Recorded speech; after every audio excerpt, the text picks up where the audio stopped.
Well, Charlotte, as you say, this was consulted on back in March, but final confirmation led to whoops of joy from many teachers and parents we spoke to last night, not least at this school where Miss Barnard's classroom will be a much less stressful environment. However, as you say, there will be tests for reception-age children and Year 4s, leading many to question whether this is just simply shifting the exam hall from one room to another. It's almost the end of an era for Key Stage 1 SATs for 7-year-olds. The tests will be scrapped from 2023. Instead, baseline checks will be introduced for children at the age of 4 and 5 in their first year of school, and 9-year-olds will sit times table tests in another radical shake-up to the education system.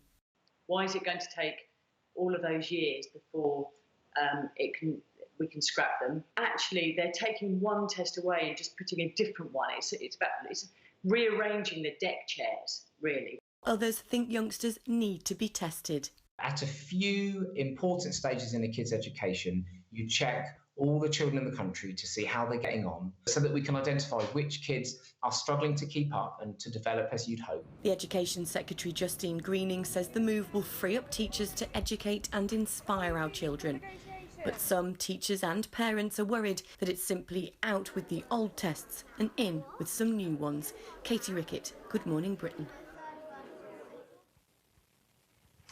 Well, I'm joined by Mark Mountcastle from St Hugh of Lincoln Primary School. And Mark, these tests are going to be replaced by other tests, and actually the times table tests are going to be for children 2 years younger than they were first planned.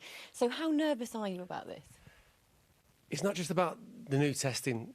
It's about testing in general, really. I'm very nervous that we're still going ahead and testing children at a very young age to try and get a benchmark across the country. What we need to do, really, is start trusting teachers. Teachers work with children every day. They're the ones, they're constantly assessing them, they're constantly seeing where they are on the academic progress, whether they're above average, below average, what they need to do to improve. Every teacher I've ever worked with knows exactly where their children are, yet we are still constricted by testing, particularly at the end of the year.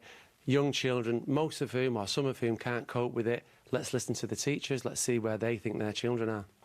Thank you very much, Mark. You heard it. He said, let's listen to the teachers. Now, these two tests will run in conjunction for a period of time, basically to test the tests. And the results, well, we're all waiting for those. We'll wait and see. Katie, thanks very much.